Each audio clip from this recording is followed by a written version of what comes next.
রূপা কেমন আছো? আর আমার মেয়ে কেমন আছে? আল্লাহর রহমতে খুব ভালো আছি, আর মেয়ে সুস্থ আছে। তা মেয়ে এখন কি করে? ঠিকঠাক মতো খাচ্ছে, ঘুমাচ্ছে, কোনো সমস্যা নাই তো? একটু আগে ঘুমালো, সারাদিন খালি ঘুমের মধ্যেই থাকে। তুমি তো এমপি হওয়ার পর থেকে খুব ব্যস্ত হয়ে গেছো। ফোন করবার চাই কিন্তু করি না, কখন কোথায় আসো এই জন্যে। কি আর করার কও, জনগণের দায়িত্ব আমার কাঁধে, দায়িত্বর তো আর অবহেলা করা যাবে না। তুমি খুব ভালো করেই জানো যে মানুষের বিপদ আপদে পাশে না থাকলে আমার কিন্তু ভাল লাগে না। তাই যতদিন বাঁচবো ততদিন মানুষের পাশেই থাকবো, আর সেক্ষেত্রে তুমি আমাকে হেল্প করবে, এটাই তোমার কাছ থেকে আমি আশা করি। আমার তো ভয় হয় মানুষের উপকার করবার যায় তোমার কখন যে কি হয়ে যায়। তোমার কিছু হয়ে গেলে আমি কিন্তু বাঁচবো না। আমার দ্বারাই মানুষের কোনোদিন ক্ষতি হয় না, তাই আল্লাহ আমার কোনোদিন ক্ষতি করবি না। তারপরও আমি সর্বোচ্চ সেফে চলাফেরা করি। আল্লাহ যদি সহায় থাকে আমার কোনো কিছু হবে না, তুমি এ বিষয়ে কোনো টেনশন করো না। তোমার পছন্দের খাবার রান্না করছি, এখন খাবে চলো। আচ্ছা চলো, খাওয়া দাওয়া করে আবার বাইরে হওয়া লাগবি। মাত্রই তো আসলা, এখনই আবার চলে যাবে? আমি তো এখন বাড়িতে আছি, কয়েকজনের দাওয়াত দেওয়া বাকি আছে, তো ওকে দাওয়াত দিয়ে আবার চলে আসুনি। আচ্ছা এখন চলো তো, আগে খাও।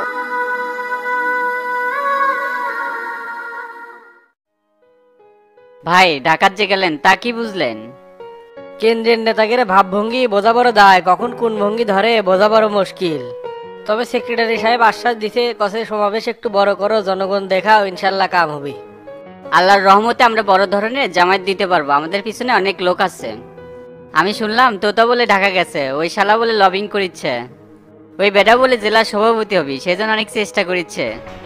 দেখিস তোকে জানি টুপি না পরাই, সাবধানে থাকিস।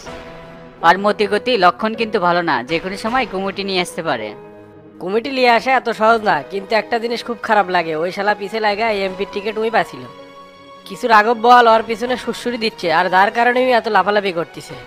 তুই যদি দলের সভাপতি হয় তাহলে আর জীবনে পার্টি অফিসেই যাব না।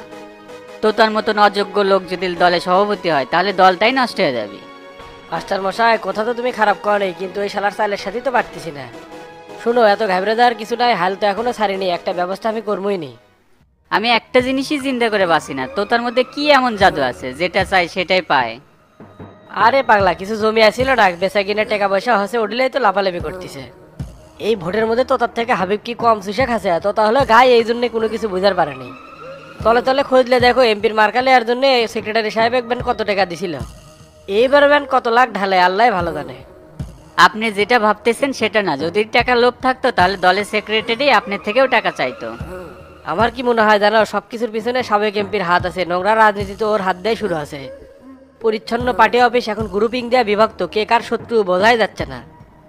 এত আর চিন্তা ভাবনা করতে পারবো না ভাই, কপালে যেটা আছে সেটাই হবে। তবে আপনি একটা কাজ করতে পারেন, এই বিষয়ে এমপির সাথে কথাবার্তা বলেন। শামসুক যদি কিছু বলেন, শামসু কিন্তু আপনার কথা ফেলাতে পারবি না। ফোনে অলরেডি কথা হচ্ছে, তার মেয়ের আকিকার দাওয়াতও দিছে, দরকার হয় ওটি কথা কমনি।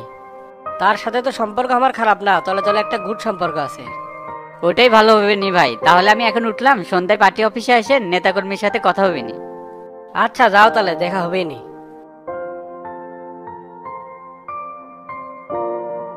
আসসালামু আলাইকুম হাবিব ভাই, কেমন আছেন? ওয়ালাইকুম আসসালাম। এমপি সাহেব যে, তা ওটি দাঁড়িয়ে আছো গা, বসো। আচ্ছা ভাই, বসতেছি। তা হঠাৎ কি মনে করা গরিবের বাড়ি হাতির পা? কি যে বলেন না ভাই, যতই দূরের ভাবেন না কে, আমি কিন্তু আগের মতনই আছি, একটুও পরিবর্তন হয়নি। তে যে জন্য আসছিলাম, আমার তো মেয়ে আছে জানেন নাকি? হ, শুনলাম তো, তা নাম রাখছো কি? এখনো রাখা হয়নি, আকিকের দিন রাখবো। তা ভাই, শুক্রবার দিন আকিকের দাওয়াত থাকলো, আপনি সকাল সকালে চলে আসবেন। কাল তো ঢাকার যাওয়ার কথা ছিল, যদি না যাই তাহলে অবশ্যই যাবো। ভাই আমি চাই সকল ভেদাভেদ ভুলে যায় আমরা সবাই এক হয়ে এলাকার উন্নয়ন করি, তাতে করে জাতি সমাজ সাধারণ জনগণ সবাই উপকৃত হবে। আমরা যদি কাঁধে কাঁধ রেখে জনগণের ভালোর উদ্দেশ্যে মাঠে কাজ করি তাহলে দেশটা অনেক আগে যাবে। তাই মনে কোনো খটকা না রাখে চলে আসেন, রাজনীতির মাঠে এরকম দ্বিধাদ্বন্দ্ব হবে তাই বলে ধরে রাখলে হবে? ঠিক আছে, আসুনি। তা তোমার রাজনীতির খবর কি, সবকিছু ঠিকঠাক আছে? আল্লাহ রহমতে আপনাকে দোয়ায় সবকিছু ঠিকঠাক আছে। রাজনীতি করতে গেলে বহু ঝোড় ঝামেলা আসবে, এটাই স্বাভাবিক, কিন্তু সবকিছু টপকে পথ চলার নামই হলো জীবন। যাই হোক শামসু, তোমার কপালটা খুব ভালো, তুমি যেদিকে যাও সেদিকে তুমি সফলতা অর্জন করো। এলাকায় ঢুকে হলে চেয়ারম্যান, এখন আবার হলে এমপি, জীবনে অনেক কিছু করতে পারবা তুমি। সৎ নেও তার সৎ ইচ্ছে থাকলে মানুষের অনেক কিছু করা সম্ভব। আর আমি সেই লক্ষ্যে কাজ করতে চাই, আপনারা শুধু পাশে থাকবেন আর দোয়া করবেন। দোয়া তো অবশ্যই থাকবে, আর তোমার দ্বারা এলাকার উন্নয়ন হোক সেটা তো আমিও চাই। ঠিক আছে ভাই, তাহলে আজকে আমি উঠি, আমার আবার অনেক কাম আছে। আচ্ছা ঠিক আছে, যাও তাহলে, আর সাবধানে চলাফেরা করিও। ঠিক আছে ভাই।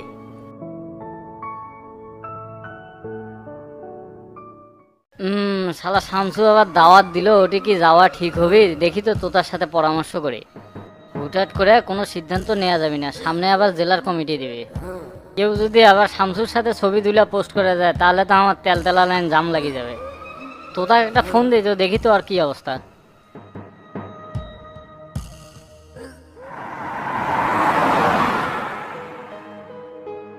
দিন দিন শত্রুর সংখ্যা বেড়ে যাচ্ছে, কেমনে কি করবো কিছুই বুঝে পারছি না। এমুকি হাবিব ভাইয়ের সাথে তেমন কোনো যোগাযোগ হচ্ছে না। ভাই কি ঢাকাতে আসলো নাকি? দুনিয়াত কাক বিশ্বাস করবো, সব শালাই সিটিং। এই ভোটের মধ্যে হাবিব ভাই কি আমার কাছ থেকে কম টাকা পয়সা খাচ্ছে? টাকা খাওয়ার বেলা টনটনা, কামের বেলা ঠনঠনা। তো তাক তো বাড়িতে পেলাম না, ওই যে কোনটি গেছে ও, তাহলে ফোনেই কই।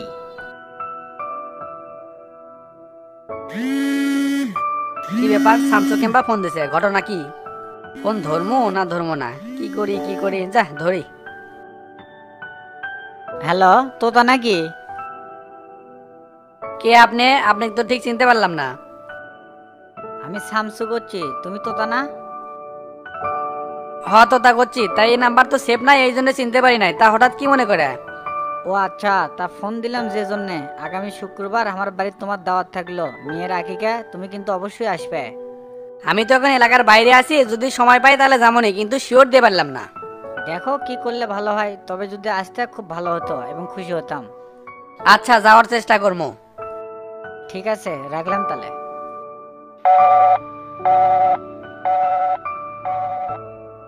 শামসু যে দাওয়াত দিল, এই সময় কি তার বাড়ি যাওয়া ঠিক হবে?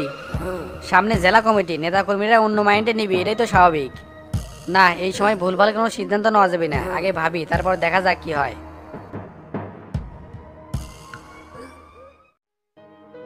কেলে করলা? কিরকম আছো? তোর মন কিংবা খারাপ মনে হচ্ছে? মন তো খারাপ হবেই, তুমি যে কামটা করছো এটা তোমার থেকে একবারও আশা করিনি। আমি আবার কি করলাম? মনে হচ্ছে ভাজা মাছ উল্টে খাবার জানো না। তুমি আমার নামে টেরা ভাইয়ের কাছে কি বিচার দিছ? আলাপ করে আনলা 2000 টাকা চাষি, আর তুমি টেরা ভাই যে কয়ে দিলে, তোমার কি আর আমি কম উপকার করছি? তুমি তো আমাকে মুখের উপরই কয়ে বেলে নিজে টাকা দিতে পারবো না। এতে করে আমার মান সম্মান নষ্ট হলো না? মানুষ যদি জানে কি কবি যে গোল্লা এখন 2 নাম্বারই করে বেড়াচ্ছে। তুমি আমার বড় ভাই, তোমার কতই উপকার করছি, সেই জন্য 2000 টাকা চাষি, এটা আমার কি দোষ আছে? আজকালকার মানুষে উপকার করলে মনে রাখে না, বাস দিলে ঠিকই মনে রাখে। কেরে তুই হুট করে টেকাটো চালু, আমার খুব কষ্ট লাগছে। কেরে আমি শামসুবার জন্য কম খাটিছি, দোকান বন্ধ করে থুয়ে আমি রাত দিন ডিউটি করছি, তার বিনিময়ে এক কাপ চাও খাই নাই, আর তুই আমার থেকে টেকা চালু। এখন শামসু ভাই এমপি হচ্ছে, আপদ বিপদে তোরাই তো আমাকে সাহায্য করবো। শামসু ভাই যদি এই কথা জানে তাহলে আমার কি হবে তুমি বুঝিচ্ছ? তোমার জন্য আমি শরমে শামসু ভাই সামনে দাঁড়ায় পারছি না, খালি সাইড সুট দিয়ে পলে চলে যাচ্ছি। যাই হোক ভাই, তুই টেকা চাও ভুল করছু, আমি বিচার দেওয়া ভুল করছি। এখন আমাকে দুইজনের ভুল সমান সমান, তাই এখন কাট কাট। তো টেকার সাথে এখন দেখা হলে আমি কমুনি, এই বিষয়টা নিয়ে যেন কারোর সাথে কথাবার্তা না কয়, আমরা দুজন মিটমাট হচ্ছে। তেলেও এত করে যেহেতু করছো, মিটমাট তো হয়ে গেল, উঠে আসো, তোমার সাথে একটু কলাকলি করি। এলা খারাপ হওয়া আসিচ্ছে।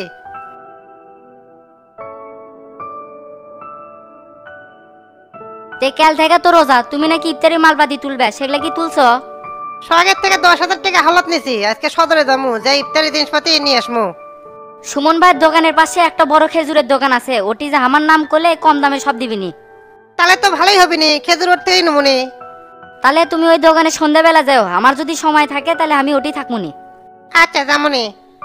আজকে রাতেই তো সিহারি খাওয়া লাগবে, তা তুই কি রোজা করিস? এর আগে তো সবগুলো রোজা করে পারিনি, কিন্তু এবার নিয়ত করছি যে আল্লাহর রহমতে সবগুলো রোজাই করবো। তার মধ্যে শামসু ভাই কছে রোজার মধ্যে বাড়িতে কোনো চুলাতে আগুন জ্বলবি না। আর শোনো, তোমাকে একটা জিনিস কয়ে দিলাম, রোজার মধ্যে কোনো মুসলমানের কাছে দিনে বেলা সিগারেট বেচবে না। আমিও ওই নিয়ত নিয়েই আছি। তে থাকো, চলে গেলাম, আর কয়েকটা সিগারেট দাও তো তাড়াতাড়ি।